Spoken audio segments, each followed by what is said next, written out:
Dear friends, uh, the Praise of Folly by Desiderius Erasmus.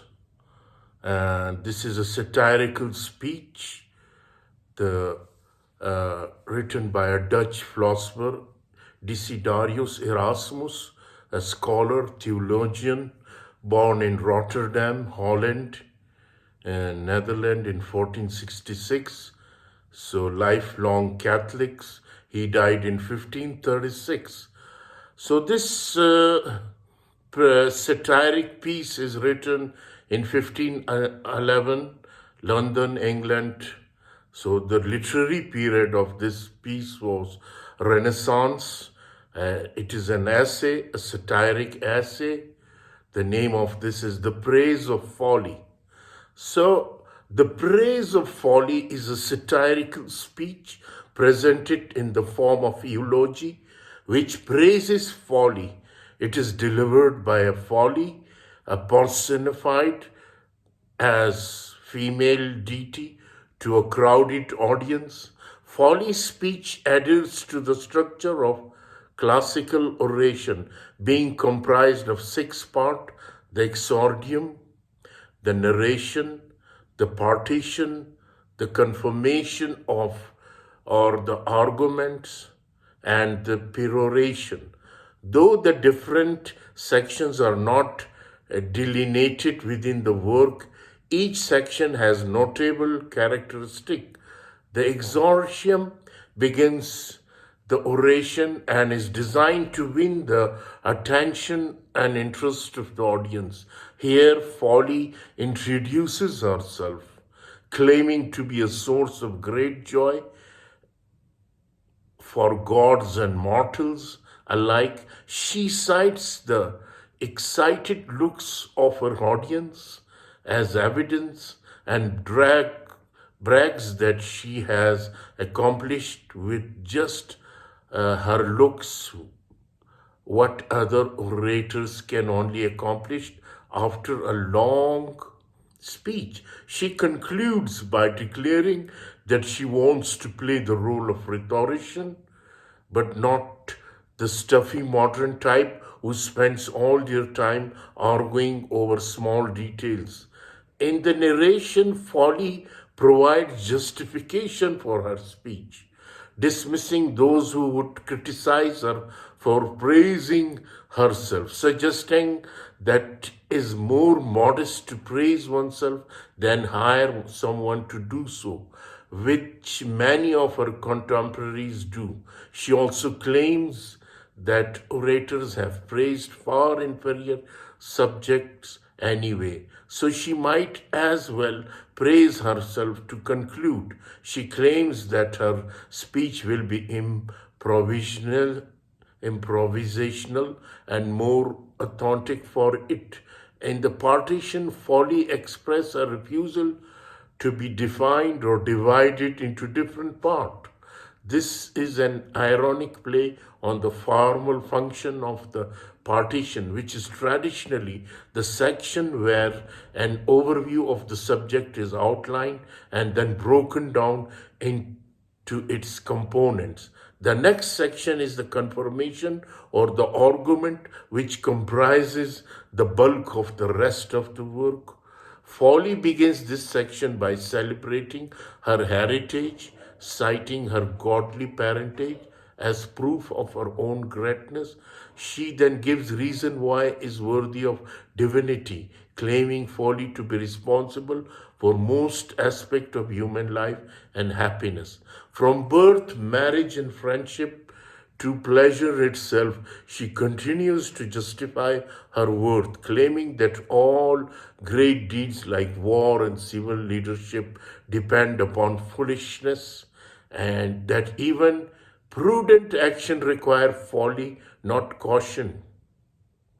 Next, Folly refutes the claim that foolishness makes a person unhappy, asserting it's instead that humans are naturally foolish, just as the happiest animals on earth are the most foolish one, like bees. So too are the happiest humans fools because are free from worldly concern and have enjoyed privileges like being widely liked and trusted.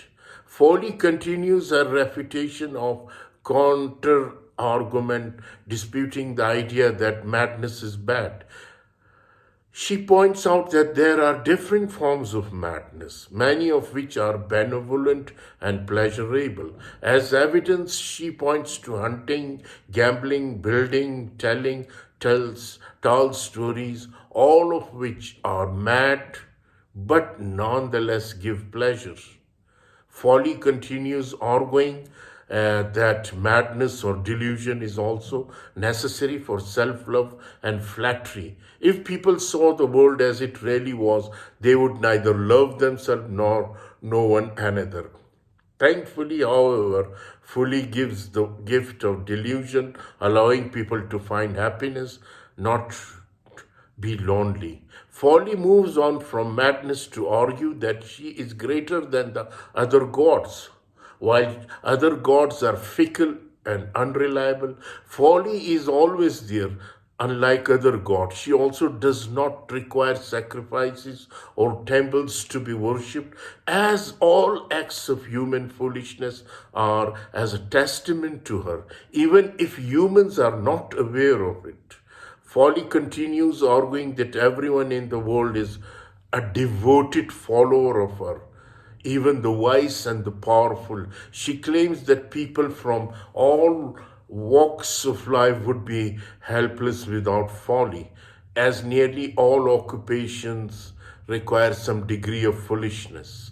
Grammarians waste their time on pedantic forms of scholarship. Rhetoricians make a living making jokes into art. Authors are only happy if they are popular, and only foolish authors are popular. Scientists claim to know what cannot be known. Theologians spend their time creating and nitpicking arbitrary details. Kings are content because they are ignored their duties, and bishops only lead pleasant life because they are not truly pious. Next, Folly shows that fortune favors fools over the wise. Citing classic proverbs and texts, she shows that, at least in literary tradition, wisdom has never helped man getting wealthy nor attract women. Folly cites more literary authorities who advocate for the value of folly, referencing saying by classical writers like Homer and Cicero, as well as biblical writers like St. Paul.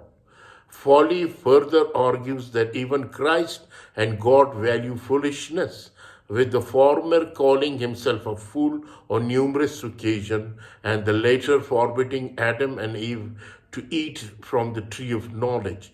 Clearly, God prefers foolishness to wisdom. Folly's last argument in the Confirmation is that Christianity itself is like folly, not only to do the most foolish human, women, children, and the old according to folly, love Christianity the most, but the religion was even founded by those who eschewed learning. Moreover, folly suggests that ultimate moment in the Christian life, reaching heaven and having one's soul leave their body and merge with God, is akin to madness. When a pious person achieves such a state, they can no longer remember anything other than the fact they are happy. The final section of the speech is the peroration. As in the partition, here Folly eschews her traditional responsibility as an orator, refused to provide a summary of the work. She claims not remember anything she said, being who she is, the embodiment of folly. She closes her speech, binding her audience goodbye and asking for their applause as she departs. So this is the Praise of Folly by Desiderius Erasmus, as a satirical speech and a form of eulogy. I hope you will enjoy this satire. Thank you.